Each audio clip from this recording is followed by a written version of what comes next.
Olá amigos do Agro Connection, chegamos finalmente aqui pertinho de Kansas City, na cidade de Bucyrus, no Kansas, para conversar com o Hayden Gatherman, que é produtor aqui na região. Sempre lembrando que essa é uma parceria do Agro Connection com a RTC, o nosso Crop Tour 2021. Estamos na estrada, né, Alexandre? Exatamente. E nesse bate-papo com o Hayden, nós vamos perguntar para ele quais são as rotações de culturas que ele utiliza, sistemas de cultivo, quais estratégias ele usa para adquirir os melhores rendimentos e também como que ele comercializa a safra tanto de milho e de soja aqui no Kansas. Tem muita informação bacana, tá curioso, né? Então não perca e stay tuned no Crop Tour 2021 na estrada com Agro Connection e RTC.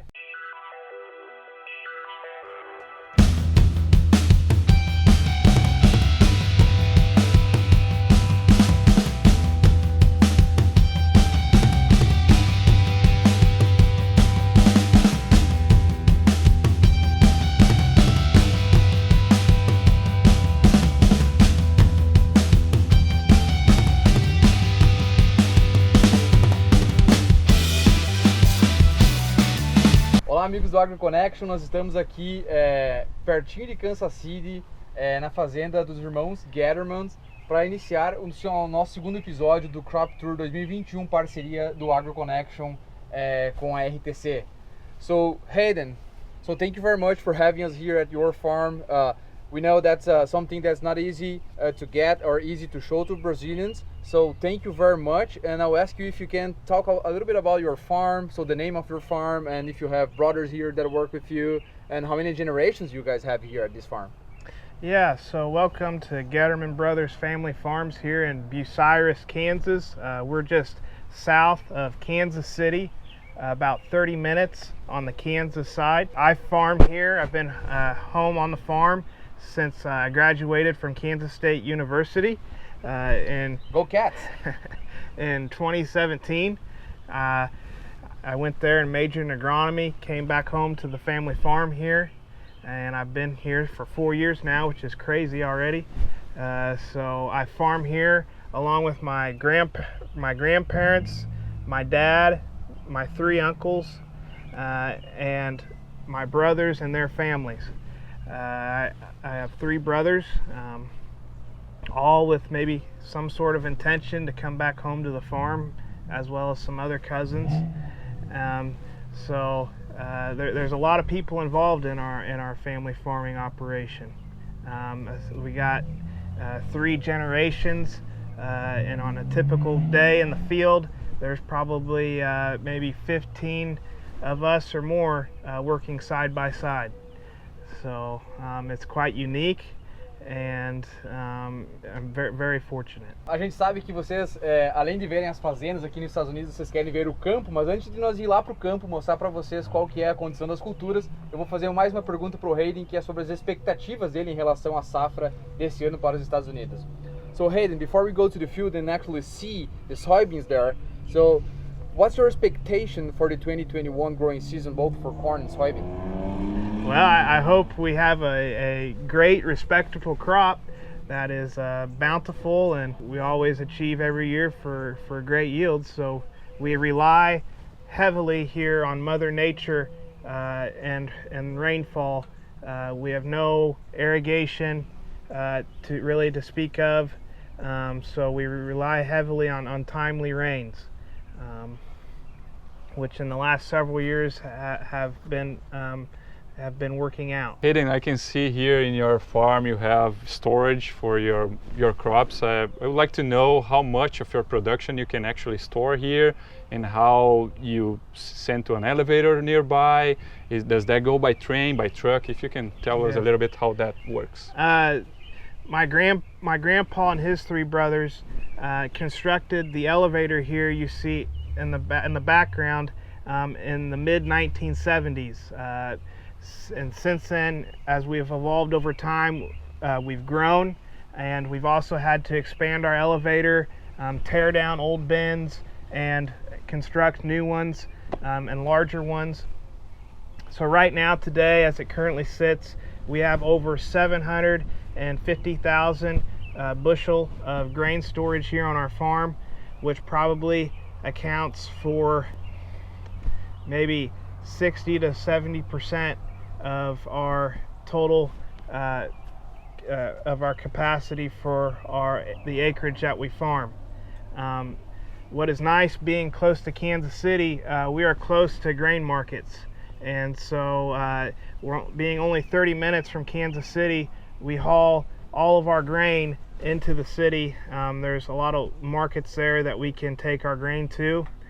We also have a ethanol plant about 30 to 40 minutes south of here in Garnett, which is also a great market for a lot of the farmers around here in the area. Also down the road about 15 minutes over in Gardner, Kansas, there is a rail intermodal facility there, and there is a elevator there that loads up shipping containers of soybeans to ship over to Asia. And that has been another great market for our area for soybeans, where they provide strong prices during harvest. Thank you very much, Hayden. That's an amazing information. E agora, antes de nós ir para a lavoura, que a gente sabe que vocês querem ver a lavoura, fique com algumas imagens do Getterman Brothers Family Farms.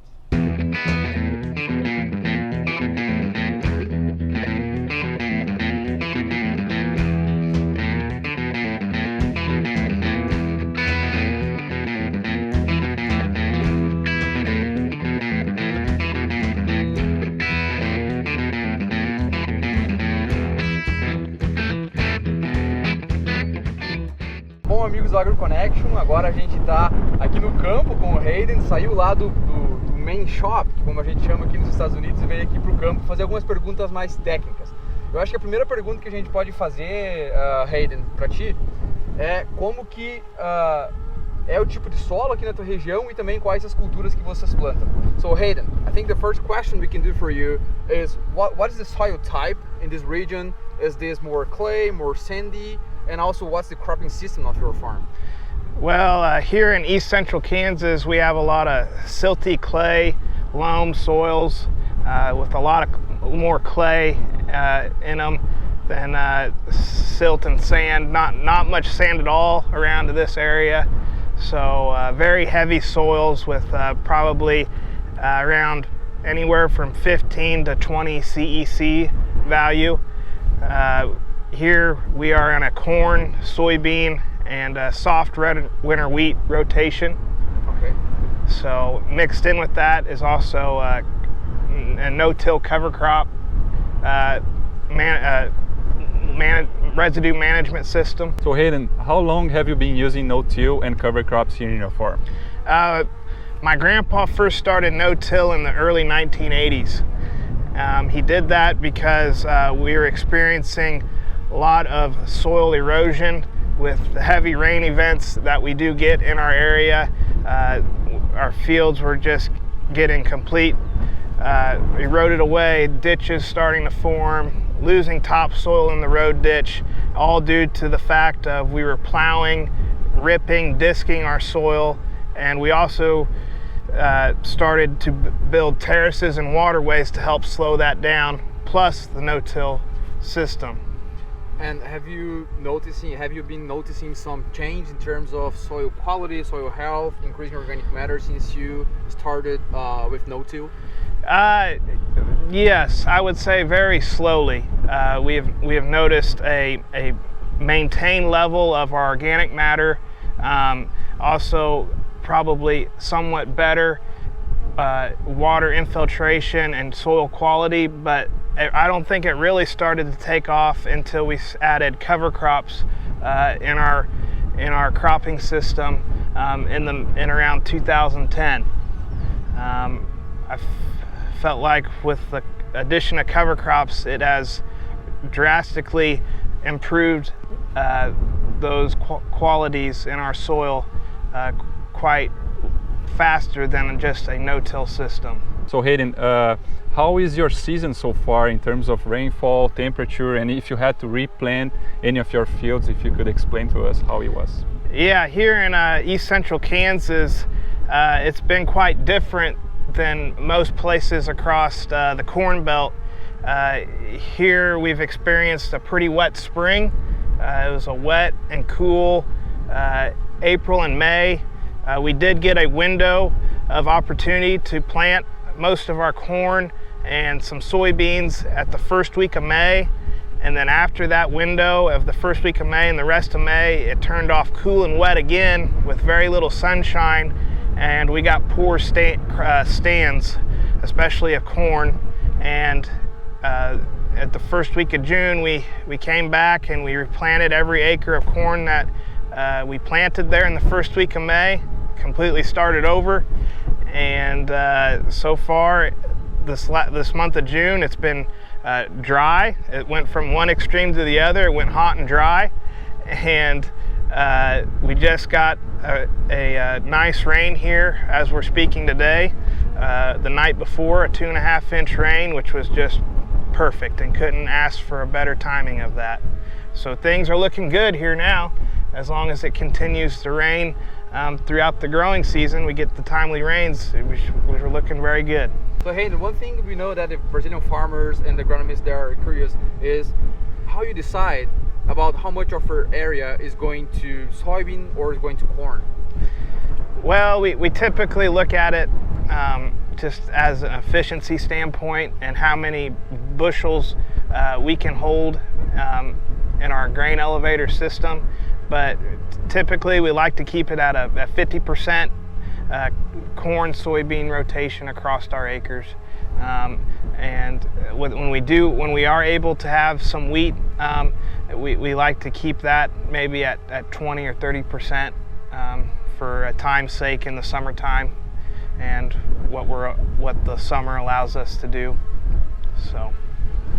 So regarding your production system here, can you tell us how your productivity has been in the previous years, and I mean how many bushels of soybean you usually, on average of course, of corn and soybean, and also how do you get seeds? I mean, who provides that, how you go after, if you can touch base a little bit on those topics. And also, just to add to this question, is it expensive for American farmers to buy seeds? The last several years here in our area has been quite productive. Our last drought we did see, a severe drought, was in 2012, where crop yields were almost failed. But since then, we've had very good yields of anywhere from 120 bushel up to 180, 200 bushel corn averages, and anywhere from 30 to 70 bushel soybeans. So we've had some very good years here the last several years. Wheat yields, we typically see a lot of wheat yields in the 60 to 90 bushel range in soft winter wheat. Our family farm, we typically buy our corn seed and soybean seed from Pioneer and Channel. They're the biggest, a couple of the biggest seed companies here in the United States, and we feel like they have good products that are placed in our area to perform at high yields for what our soil can produce. Okay, so we know Hayden is super busy, so we don't want to take too much of his time. And the last question, so we can finish this conversation here, is what's the row spacing you have been using here, both for corn and soybean? We're pretty traditional here for our area. We're 30-inch corn, and we plant a lot of 15-inch and 7.5-inch soybeans. This field here was planted with a 60-foot wide planter that is called a split row, and you could plant corn with it on 24 row, 30-inch spacing. And when it comes time to plant beans, you can let the rows down and plant 47 row, 15-inch. We also, to plant our 7.5-inch space beans, we use our no-till air drills. We have two of those, a 36-foot and a 50-foot. what's the population of corn and beans, just to finish that? Typical population for corn in our area is anywhere from 24,000 all the way up to 30,000 plants per acre, and typical soybean seeding rates are early on in the season I like to plant 130,000 seeds per acre, and as the season goes into later in the season, we typically plant push that population up to 150, 160, 170,000 plants per acre. I want to keep trying to plant soybeans earlier in the growing season, and I'd really like to push that population down to about maybe 100,000 someday if the growing conditions are right. Well, Great. thank you very much, Hayden, for this opportunity. So, hope Thank Brazilian you, farmers Yeah. like that. Então é isso, amigas e amigos do Agro Connection. Encerramos aqui a segunda etapa do nosso Crop Tour na estrada com Agro Connection e RTC. Qual que é a nossa próxima parada, Carlos? Nossa próxima parada é no Missouri. Lá nós vamos ver soja e milho também e ver se choveu mais ou menos que aqui, né? É verdade. Então não percam. Stay tuned!